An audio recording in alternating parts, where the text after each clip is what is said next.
Hoy ha sido muy interesante la declaración que en el juicio del Procés, el juicio que se está siguiendo en el Tribunal Supremo, la declaración que ha protagonizado el número 2 del Ministerio del Interior en los momentos en los que se produjo aquel referéndum, José Antonio Nieto, secretario de Estado de Seguridad, es decir, el número 2 del ministro del Interior, el señor Juan Antonio Zoido. Bien. Que no sé si se llama Juan Antonio, pero eso me he quedado, yo creo que no se llama Juan Antonio, pero bueno, el señor Zoido. Lo importante de la declaración hoy de José Antonio Nieto se llama Juan Ignacio, ya sabía yo que me estaba equivocando, Juan Ignacio Zoido. Bien, lo importante de la declaración hoy del señor Nieto es que ha hecho algo que no hicieron la semana pasada los jefes del señor Nieto, empezando por el presidente del gobierno, Mariano Rajoy, y siguiendo por el propio ministro del Interior, Juan Antonio Zoido, Juan Ignacio Zoido. Ya saben ustedes que el señor Rajoy no manifestó especial interés en haber seguido de cerca los acontecimientos concretos de aquellos hechos del 1 de octubre y en un momento determinado, cuando le preguntaron por los actos de violencia aparente que habían sido reproducidos en todos los medios de comunicación del mundo entero, él dijo que los lamentaba y nada más, no pasó de ahí, que los lamentaba profundamente. Esa fue su declaración, digamos, quinta esencial.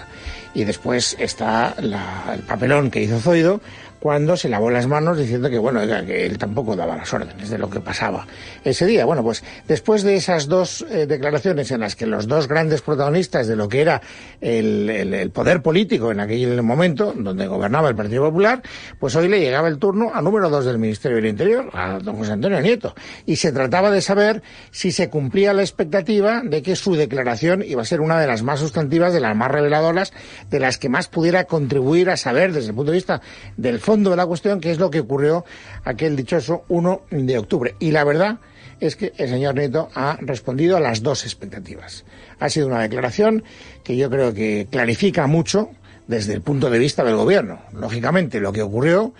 da datos concretos que él manejaba como secretario de Estado de Seguridad y, sobre todo, no se pone de perfil. Es decir, que subsana esa actitud más bien evanescente, tanto del presidente del gobierno como del ministro del Interior. Ha establecido una secuencia de acontecimientos muy interesante. En primer lugar, luego lo escucharemos cuando hablemos con Miguel Ángel Pérez. Ha dicho que, bueno, que él sabía desde el primer momento que estaba en una posición muy surrealista porque le habían encomendado desde el gobierno que negociara evitar el 1 de octubre con quienes habían convocado el 1 de octubre. Era una situación muy complicada. Pero bueno, que durante todo el tiempo que él estuvo negociando con carácter previo al 1, pues se encontró en primer lugar con que las autoridades catalanas del gobierno autonómico catalán en ningún momento tuvieron el más mínimo interés en ayudar a que la ley se cumpliera y a que las órdenes judiciales en cumplimiento de lo que había dictado el Tribunal Constitucional se cumplieran. Tanto es así que ha recordado la carta que el ministro del Interior del gobierno catalán, el señor Forn, le dirige a él en calidad de secretario de Estado de Seguridad. El señor Forn nos dice que no está de acuerdo con esa decisión y nos traslada algunas cosas que nos preocuparon, ¿no? Fueron de los primeros datos que nos permitió percibir que la percepción de la realidad que tenía el gobierno de la Generalitat era absolutamente distinto al que teníamos nosotros, ¿no? En concreto, en esa carta se decía que no se reconocía la interpretación legal en la que se amparaba la decisión de trasladar efectivos, que no era necesario porque era suficiente la capacidad de los Mossos d'Esquadra para todo lo que tenía que ver con ese mandato.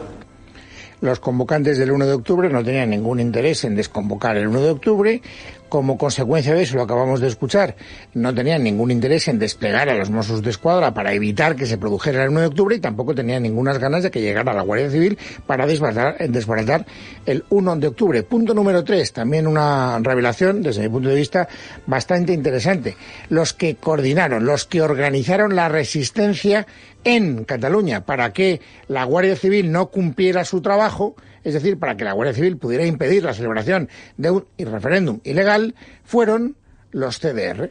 Después del 1 de octubre sí pudimos comprobar y identificar pues eso, que los CDR, que en aquel momento eran los comités de defensa del referéndum, tenían una estructura sólida, amparada en otras organizaciones que ya existían anteriormente y que, bueno, pues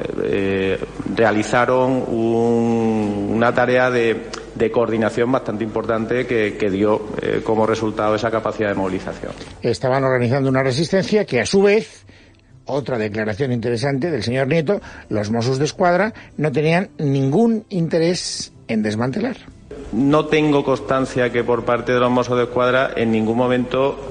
mostraran el más mínimo interés, ya no digo entusiasmo, en coordinarse o colaborar en orden a evitar la celebración del referéndum o cumplir el mandamiento judicial que habíamos recibido todos, ¿no? Y como los Mossos no contribuyeron, no colaboraron para desmantelar a esa resistencia, en vista de que los efectivos de la Guardia Civil no eran suficientes, fue bastante eficaz desde el punto de vista de conseguir que el referéndum se celebrara. Fue eficaz porque la resistencia que habían organizado los CDR fue, aunque él no quiere utilizar la palabra violenta, se le entiende todo. Fue una resistencia violenta. Al final se dio el peor de los escenarios, porque fue el escenario en el que los Mossos d'Esquadra no actuaban y, además de que no actuaban los Mossos d'Esquadra, teníamos que actuar solo, el escenario en el que hubo un nivel de resistencia mayor de todos los que teníamos previsto. Podíamos haber actuado solos y que no hubiera resistencia por parte de las personas que estaban en los colegios electorales o que esa resistencia fuese realmente pacífica, de llamar la atención o que fuese una resistencia como la que sufrimos. La verdad es que hay que agradecerle al señor Nieto, lo vuelvo a repetir, antes de que nos cuente Miguel Ángel Pérez los detalles más concretos de su declaración, que no se haya querido quitar del medio y que haya hablado con toda claridad. Él habla de la resistencia que se planteó y del paisaje, del escenario, el peor de los posibles, lo acabamos de escuchar, con el que se tienen que enfrentar las fuerzas y cuerpos de seguridad del Estado desplazadas desde otros lugares de España a Cataluña. Guardia Civil, Policía Nacional, sobre todo Guardia Civil, y por lo tanto emplearon violencia. Claro que la emplearon. La Guardia Civil empleó la violencia legítima que le atribuyen las leyes. Este ha sido uno de los momentos, desde mi punto de vista, más claros y más valientes de declaración de Nieto, pero esta es una valoración personal. Miguel Ángel Pérez, bienvenido, muy buenas tardes. Buenas tardes, Luis. ¿Es también lo que a ti más te ha llamado la atención o no? Pues sí, estoy totalmente de acuerdo contigo, Luis. Fuentes jurídicas nos comentaban a ER Radio a principio de la mañana que desde luego el testimonio de José Antonio Nieto era uno de los más esperados, era clave para poder demostrar pues todo lo que sucedió en Cataluña y desde luego, pues como decías, no ha decepcionado, ha dado un paso adelante en comparación con lo que hicieran pues otros cargos políticos del Partido Popular, como el propio expresidente del Gobierno Mariano Rajoy, la exvicepresidenta Soraya Sáenz de Santamaría y especialmente el exministro del Interior Juan Ignacio Zoido, que se lavaba las manos, y hoy podíamos escuchar a un José Antonio Nieto hablando de mi obligación. Lo anormal es lo que sucedió en Cataluña el 1 de octubre, que no hicieran caso a eso que reclamaba y que pedía la policía. Como era previsible que hubiera algún tipo de resistencia y había un número importante de personas concentradas en esos colegios, mi obligación era garantizar la seguridad de los efectivos que estaban haciendo ese trabajo, que iban con la dotación correspondiente.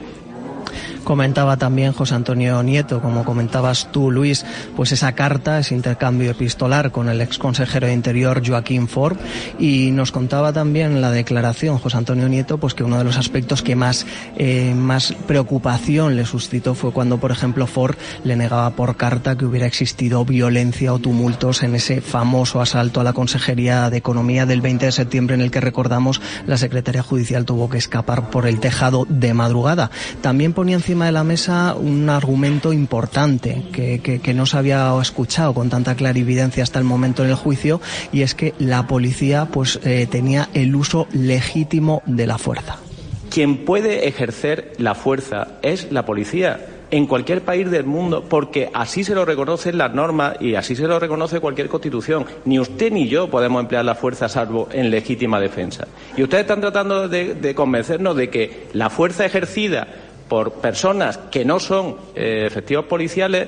está bien y la que ejercieron los policías está mal, y eso no se lo puedo admitir. A mí me hubiera particularmente gustado mucho que alguna reflexión parecida a esta, al menos, hubieras brotado de los labios del presidente del Gobierno, del ministro del Interior, cuando les tocó el turno de declarar la semana pasada. Pero decía al principio, y me mantengo en esa impresión personal, que el señor Nieto, el secretario de Estado de Seguridad, ha cubierto algunas lagunas que quedaron bastante vacías después de las declaraciones de sus jefes políticos, sobre todo porque hoy el señor Nieto ha ido un poquito más allá. Es decir, ya no solo ha hablado de la fuerza legítima que tenían las fuerzas de seguridad o del dispositivo que habían organizado los CDR o de la situación especialmente complicada que se había planteado como consecuencia de la pasividad de los Mossos d'Esquadra favorecida por la autoridad política catalana. Es que ha dado alguna pista que nos permite pensar claramente que desde el gobierno central, desde el gobierno de Rajoy, desde el gobierno de Madrid, se intentó echarle una mano al independentismo catalán.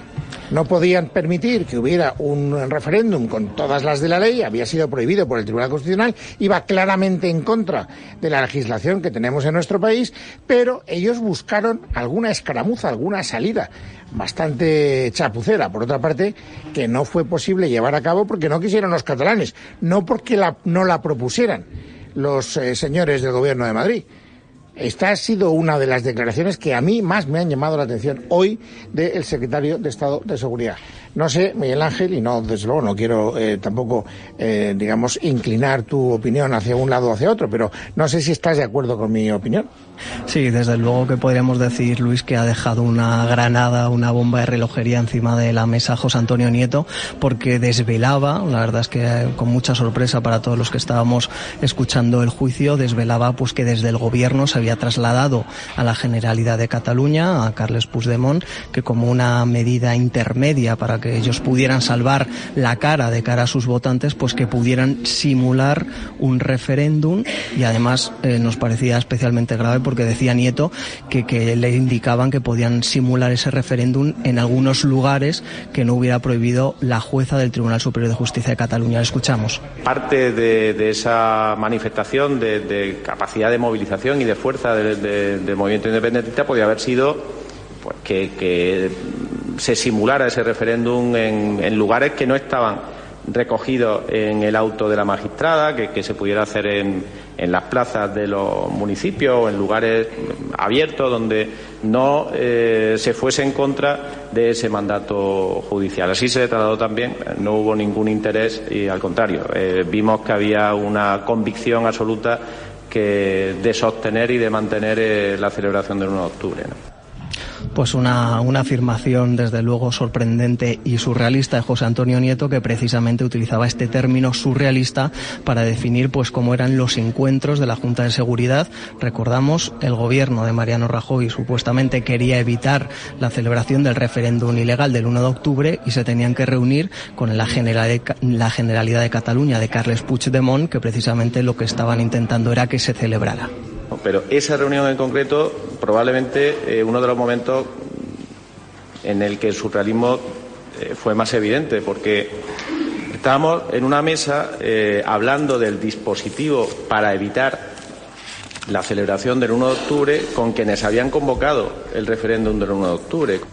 Y era una situación surrealista que dio lugar, como nos contaba Miguel Ángel en un instante, a muchas actuaciones surrealistas que durante esos días estuvieron acaparando el interés informativo de todo el país, y algunas de las cuales han salido a relucir en esa declaración, que yo lo digo por tercera vez, me parece que ha sido de las más clarificadoras de las que hemos oído hasta ahora. Mañana le toca el turno al que tenía el mando operativo de la Guardia Civil, el señor Pérez de los Cobos. Veremos si hay o no hay una ratificación o va en la misma línea de las declaraciones del secretario de Estado de Seguridad, pero vuelvo a repetir que yo creo que hoy ha quedado bastante claro qué es lo que ocurrió desde el punto de vista del Gobierno de España, de los responsables que en ese momento estaban en el Gobierno. Aunque naturalmente hoy en esta rueda de declaraciones